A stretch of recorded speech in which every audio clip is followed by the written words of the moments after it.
Ultimate Classic Rock have published their list of the 50 greatest progressive rock albums. Let's have a look at their top 10, shall we?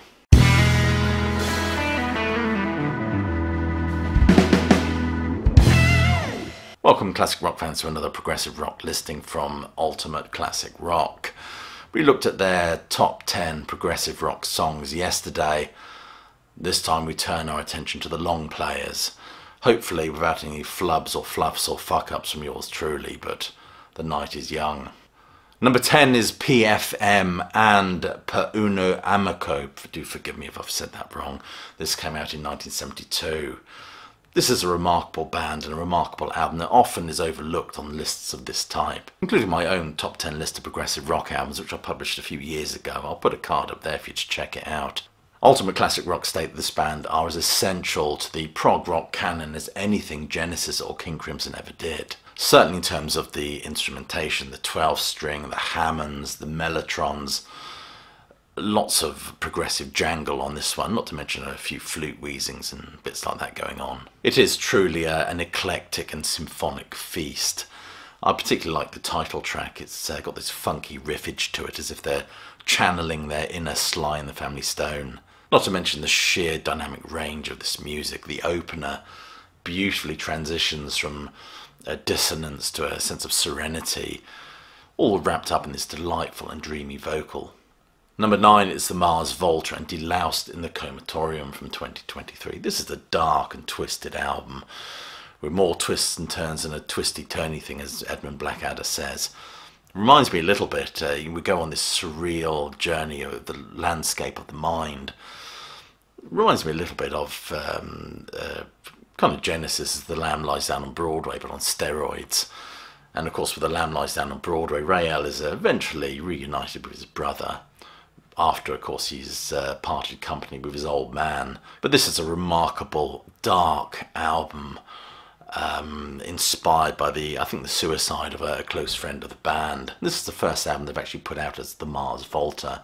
And what's remarkable about this album is the sonic palette, as it fluctuates between guitar melting experiments and the surrealistic lyric splatter of its content. In fact, they went on to say that it's Led Zeppelin bombast, Frank Zappa freakiness, salsa ambience and folk serenity, all chucked into the melting pot.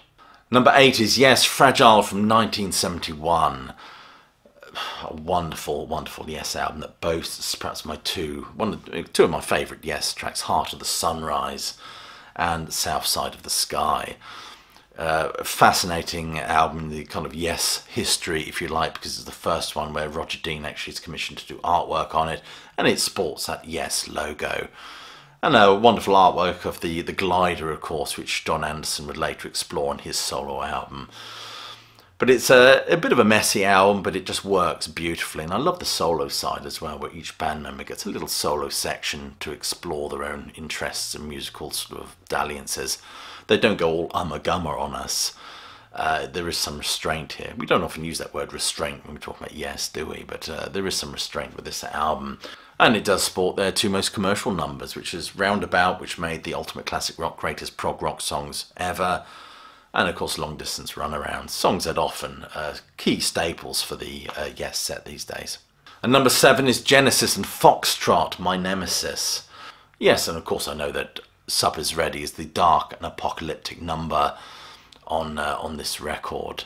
You'll have to forgive me for the flub that I made in my last video. Bear in mind I had just ploughed through 43 Neil Young albums, which left me certainly in need of a stiff one, a drink that is. Anyway, Foxtrot, it's what is remarkable about this record is it's one where Hackett and Collins are truly unleashed, I think. Whereas on the Nursery Crime album, of course they play on that, but there was a revolving door of musicians coming and going on that record. Although in saying that, I think Nursery Crime is one of their finest records. It's a bit messy, it's nowhere near as accomplished, I think, as Foxtrot, or the wonderful Selling England by the Pound. And I love Return of the Giant Hogweed and Musical Box, which would be right up there in terms of the greatest Genesis songs ever. And this album is just wonderful, not only because it starts with Watcher of the Skies, I mean, what an opener, but also sports Supper's Ready, of course, which, if I may quote Ultimate Classic Rock, is full of creepy religious imagery, neck-breaking sonic twists, and future fan in-jokes. A flower. And we can just listen in reverence to this album. Many say it's the most accomplished of Genesis records. Certainly, I mean, one of the highlights for this is Hackett's classical guitar piece, Horizons.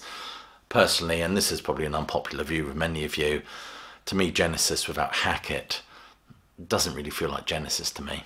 Number 6 is Rush, Moving Pictures from 1981. Now, no doubt I'm going to get a lot of attacks in the comments from Rush are not Prog.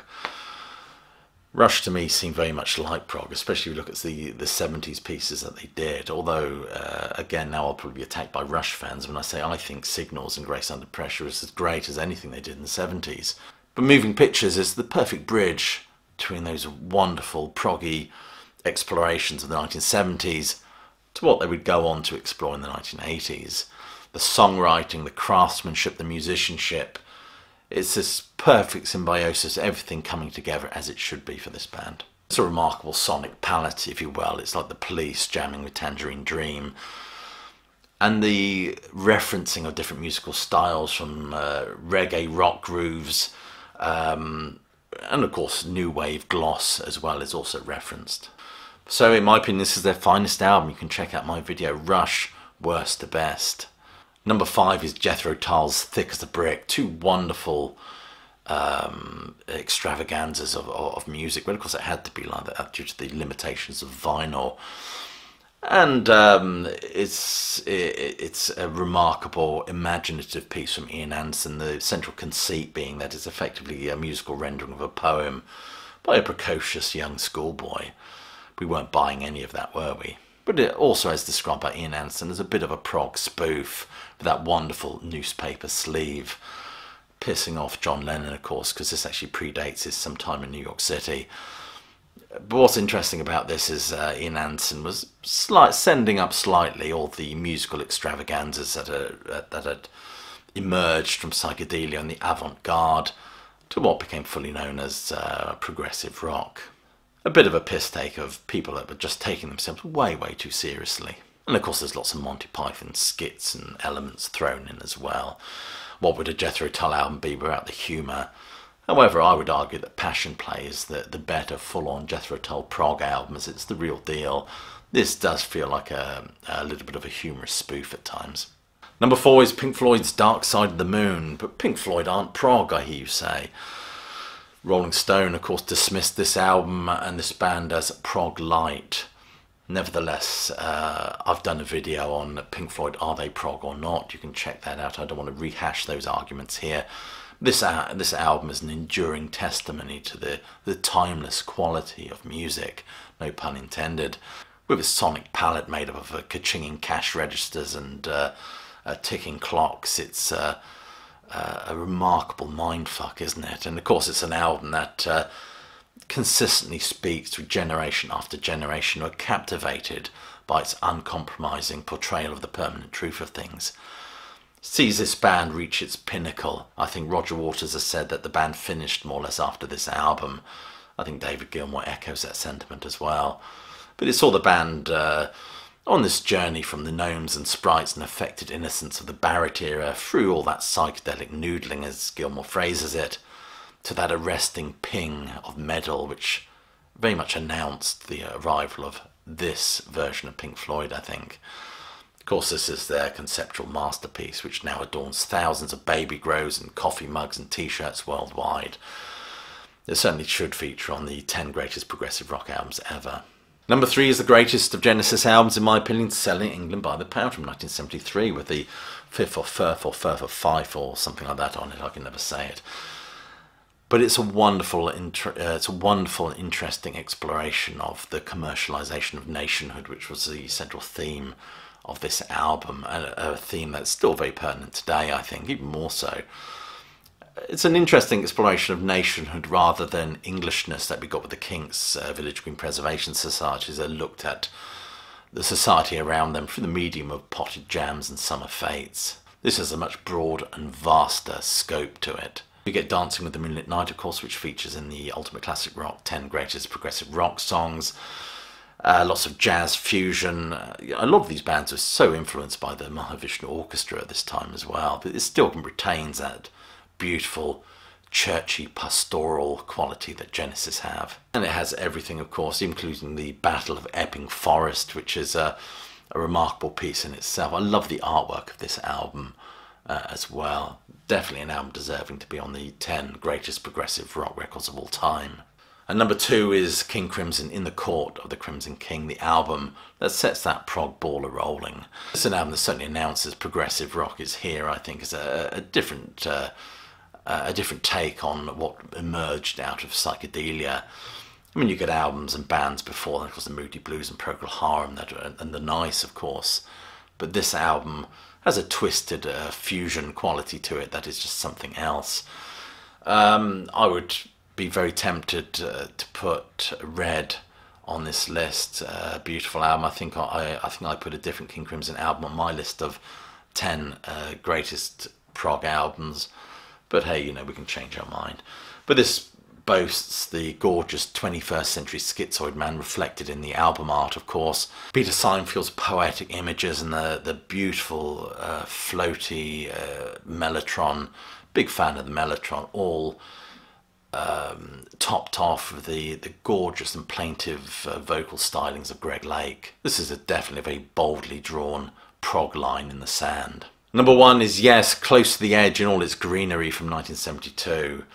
Many argue this is the finest Yes album. Hard to disagree with that. And I argue quite convincingly, I think, for Tales from Topographic Oceans, which I think is an absolutely remarkable piece that I just lose myself in its vastness, its oceanic expanse of music noodling.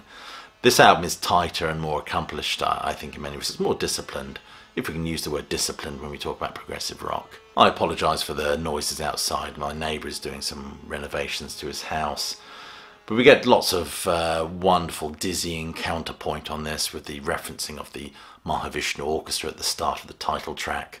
Prog has never been so emotionally devastating as this, I think. In fact, you get Wakeman's sky-parting mellotron. I'm quoting from Ultimate Classic Rock here. Bruford called the LP a classic of the genre. In fact, in the interview I did with Bill Bruford, he says it's an album that still holds up. Lots of beautiful, twisted musical elements with Steve Howe's guitar tantrums and Chris Squire's thunderous bass. But there's no doubt that this album not only is the perfect exemplar of its genre, it's an album that transcends genre. And we've been listening to the top 10 greatest progressive rock albums according to Ultimate Classic Rock.